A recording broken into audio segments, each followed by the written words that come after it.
नमस्ते बच्चों, आज हम इलेक्ट्रोस्टैटिक्स के लेक्चर सीरीज में डिस्कस करने वाले हैं कूलॉम नियम का सदिश निरूपण। देखो बच्चों, हम इस टॉपिक को समझने के लिए एक त्रिविमीय निर्देशांक बनाते हैं एक्स वाई जेड। देखो यहाँ पे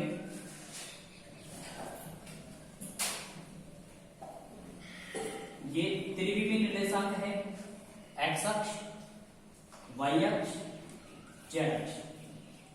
हमने कल डिस्कस किया था कूलॉम नियम, और कूलॉम नियम डिस्कस करने के बाद हमने कूलॉम बल का फॉर्मूला फाइंड आउट किया। क्या फॉर्मूला होता है वो? हमें क्या होता है? F बराबर 1/4 pi epsilon not Q1 Q2 upon, ये कूलॉम बल का फॉर्मूला है। हम आज इसको सिद्ध करने वाले हैं कि कूलॉम बल का जो फॉर्मूला होता है वो गति के तृतीय नियम के अनुरूप कार्य करता है। 11th क्लास में आपने पढ़ा होगा, 10th में भी पढ़ा होगा कि गति का तृतीय नियम क्या होता है, यानी क्रिया प्रतिक्रिया का नियम क्या होता है। प्यारे बच्चों, जब हम किसी वस्तु पर फोर्स लगाते हैं तो वह वस्तु भी बराबर मात्रा का और विपरीत दिशा में फोर्स लगाती है, यानी जितना हम आगे जाएंगे उतना ही वो वस्तु पीछे की तरफ फोर्स लगाएगी।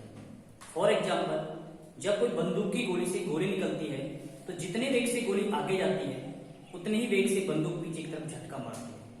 सेकंड एग्जाम्पल लेते हैं कि जब किसी नदी में कोई नाविक नाव को खेता है तो जितनी वो नाव आगे जाती है पानी पीछे उतना ही जाता है।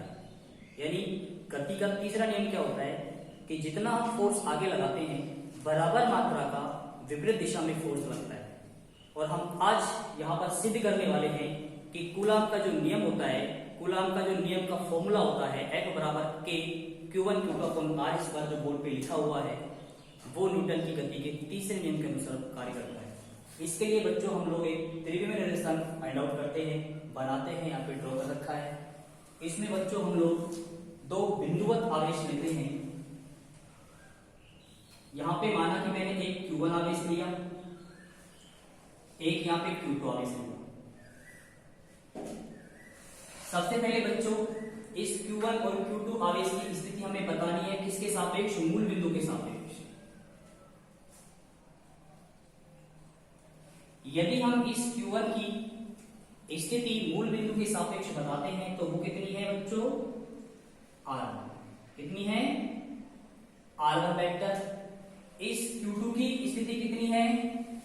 R2 vector. ये R1 वेक्टर और R2 वेक्टर Q1 और Q2 की मूल बिंदु से स्थिति है, इसलिए इन R1 वेक्टर और R2 को स्थिति सदिश बोलेंगे। यानी बच्चों यहां हम लिख सकते हैं R1 वेक्टर क्या है? Q1 आवेश का स्थिति सदिश, Q1 आवेश का स्थिति सदिश किसके सापेक्ष? मूल बिंदु के सापेक्ष। उसी प्रकार पहले बच्चों हम यहां लिख सकते हैं R2 वेक्टर क्या है? Q2 आवेश का स्थिति सदिश किसके सापेक्ष? मूल बिंदु के सापेक्ष। ठीक है, अब ये दोनों पॉजिटिव चार्ज हैं तो एक दूसरे पर प्रतिकर्षण बल लगाएंगे, और प्रतिकर्षण फाइंड आउट करने के लिए, प्रतिकर्षण बल फाइंड आउट करने के लिए सबसे पहले इनके बीच की दूरी पता होनी चाहिए। ये Q1 आवेश इस Q2 आवेश पर फोर्स लगाएगा, ये Q2 आवेश इस Q1 आवेश पर फोर्स लगाएगा। यानी बच्चों दोनों पॉजिटिव चार्ज हैं, और हम पहले लेक्चर में पढ़ चुके हैं कि सजातीय आवेशों के बीच में, यानी प्लस प्लस हो या फिर माइनस माइनस हो, इनके बीच में कैसा बल लगता है? प्रतिकर्षण बल लगता है। ये हम पहले लेक्चर में पढ़ चुके हैं। ठीक है, यहाँ पे दोनों जो बिंदुवत आवेश हैं उनके चार्ज इक्वल है।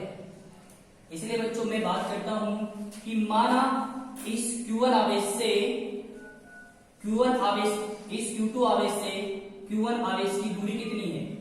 इस Q1 आवेश से इस इस Q2 आवेश से Q1 की दूरी कितनी है?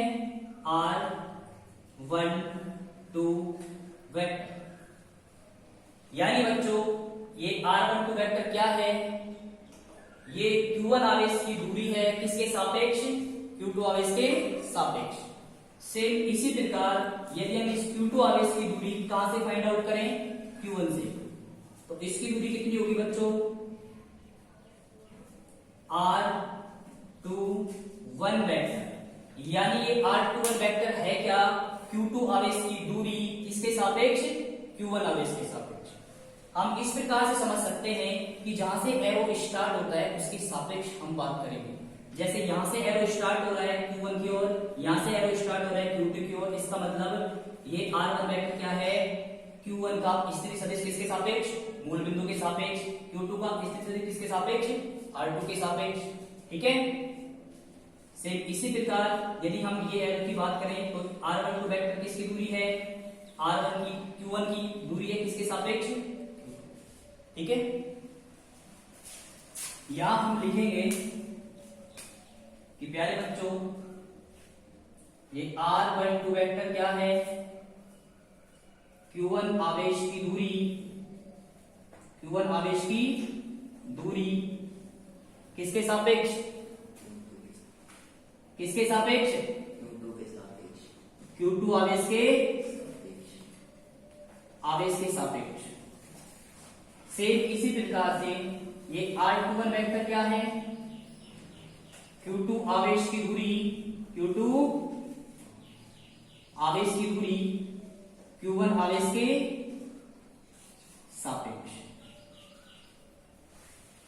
ठीक है बच्चों, यहां तक की बात क्लियर हो गई। अब आगे हम फोर्स की बात करेंगे। यहां पर और यहां पर सेम चार्ज है, इसलिए Q1 ये Q2 आवेश Q1 पर फोर्स लगाएगा। ये सेम चार्ज है इसलिए प्रतिकर्षण लगेगा। तो इसमें प्यारे बच्चों बाहर की तरफ इस प्रकार से फोर्स लगेगा। Q2 के कारण Q1 पर फोर्स लगेगा कितना? F12 vector. कितना लगेगा? F12 vector. सेम इसी प्रकार से इस Q2 आवेश पर फोर्स लगेगा किसके कारण? Q1 के कारण। कितना फोर्स लगेगा? F21 vector. दोनों ही फोर्स डायरेक्शन में विपरीत हैं। दोनों ही फोर्स डायरेक्शन में विपरीत हैं। प्यारे बच्चों यदि मैं इस R12 वेक्टर और R21 वेक्टर का एकांक सदिश देखूं, यहां देखो आपके पास R12 ये है एकांक सदिश। क्या है? एकांक सदिश। ये है क्या? R12 वेक्टर का एकांक सदिश है। क्या है? एकांक सदिश। इस एकांक सदिश की वैल्यू 1 होती है। ठीक है। सेम इसी प्रकार से यदि हम बात करें इस वाले की तो R21 कैफ बराबर क्या है? यह है प्यारे बच्चों R21 वेक्टर का एकांक सदिश। यहां तक क्लियर? यानी कि जब भी आपके पास R12 वेक्टर की बात आई तो उसके स्थान पर आप R21 कैफ रख सकते हो। ठीक है ना? R21 वेक्टर की बात करें, इसका एकांक सदिश कितना है प्यारे बच्चों? R21 कैफ। ठीक है। अब हम बल फाइंड आउट करते हैं। तो यहां देखो यदि हम F12 वेक्टर बल की बात करेंगे तो ये बल लग रहा है Q2 आवेश के कारण Q1 पर। तो यहां हमें लिखना पड़ेगा Q2 आवेश के कारण Q1 आवेश पर लगने वाला बल कितना बल है बच्चों? F12 वेक्टर और कूलाम बल, दो आवेश हैं, मध्य की दूरी है, बल लग रहा है, तो कूलाम नियम लगाएंगे। क्या होता है 1/4πε0 q1 q2 upon r square. तो यहां रख दो 1/4πε0 q1 q2 अपॉन कितनी दूरी है r12 और क्या लग रहा है स्क्वायर, तो क्या लगाएंगे स्क्वायर। अब प्यारे बच्चों ये होता है परिमाण। क्या होता है परिमाण, ठीक है ना। ये है परिमाण, क्योंकि बल में परिमाण और दिशा है, सदिश राशि होती है ना बल, उसमें क्या होता है मैग्नीट्यूड होता है और डायरेक्शन होता है, ठीक है ना। तो ये इसका परिमाण हो गया। अब इसकी दिशा कितनी हो जाएगी बच्चों, मैंने क्या बोला, इसका क्या लिख सकते हैं एकांक सदिश r12 कैप, ये है समीकरण नंबर 1 और ये हो गई इसकी दिशा, ठीक है। अरे समझ में आ रहा है ना। सेम इसी प्रकार प्यारे बच्चों Q1 आवेश के कारण Q2 आवेश पर लगने वाला बल कितना हो जाएगा F21 वेक्टर, यारे बच्चों ये हो जाएगा F21 वेक्टर बराबर 1/4πε0 Q1 Q2 अपॉन R21 का स्क्वायर। और प्यारे बच्चों ये क्या है, ये F21 वेक्टर का मैग्नीट्यूड है, परिमाण है। क्या है परिमाण, तो ये तो इसका परिमाण हो गया। अब क्या निकालेंगे दिशा, क्या निकालेंगे, तो इस R21 वेक्टर है, इसका एकांक सदिश कितना है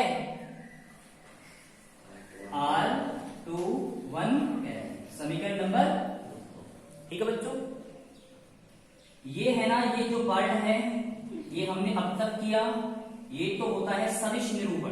क्या होता है सदिश निरूपण। अब हम निकालने वाले हैं, ये देखना है कि दोनों बल गति के तीसरे नियम के अनुसार कार्यरत होते हैं। कहने का मतलब क्या है, दोनों एक दूसरे के विपरीत दिशा में होने चाहिए। किस में होने चाहिए, विपरीत दिशा में। तो प्यारे बच्चों यहां से हम लोग देखेंगे कि R12 कैफ है, R12 कैफ वो इसके इक्वल कब होगा, R21 कैफ के इक्वल कब होगा, जब यहां क्या लगाएंगे हम माइनस।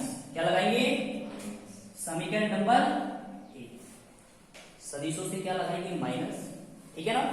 हम यहां से फर्स्ट पोजीशन से सेकंड की तरफ जाते हैं फॉरवर्ड डायरेक्शन में, ठीक है ना। तो इसको लिखेंगे 1 2, क्या लिखेंगे, लेकिन जब आप लोग सेकंड डायरेक्शन से 1 की तरफ आ रहे हो, सेकंड से 1 की तरफ, तो क्या इक्वल है, इक्वल तो है, मैग्नीट्यूड तो समान है, लेकिन दोनों की डायरेक्शन क्या है, चेंज है, विपरीत है। इसलिए इक्वल कब होंगे, तब आप लोग क्या लगाओगे माइनस। क्या लगाओगे माइनस। अब प्यारे बच्चों समीकरण 1 से R12 कैफ की वैल्यू समीकरण 1 में रखने पर क्या होगा, कुछ प्रॉब्लम है क्या, तो कितना हो जाएगा भाई, यहां रखेंगे तो कितना हो जाएगा F12 वेक्टर बराबर 1/4πε Q1 Q2 अपॉन R12 का स्क्वायर। प्यारे बच्चों इसके स्थान पर क्या रखेंगे हम लोग, माइनस R21 कैफ, ठीक है।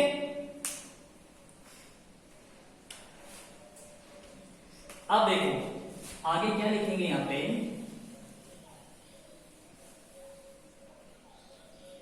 F12 वेक्टर बराबर -1/4πε0 Q1 Q2 अपॉन R12 का स्क्वायर, हो गया ना। R21 कैफ, अब प्यारे बच्चों यहां से क्या सिद्ध होता है कि ये माइनस है और ये क्या है, प्लस। ठीक है ना? तो देखो यहां पे, अतः F12 वेक्टर इस F21 वेक्टर के बराबर का होगा, तब क्या लगाएंगे हम लोग, माइनस। क्या लगाएंगे? अब यहां आपको लिखना पड़ेगा, अतः इसे सिद्ध होता है कि कूलॉम बल गति के तीसरे नियम के अनुरूप कार्य। ठीक है बच्चों, तो ये टॉपिक आपका कंप्लीट हो गया। कल पढ़ेंगे आवेशों के हत्यारोपण का सिद्धांत, और किसी भी निकाय में बहुत सारे आवेश विद्यमान होते हैं तो उनके लिए कूलॉम बल निकालेंगे। ओके, बाय बाय, मिलते हैं कल। Okay, thank you.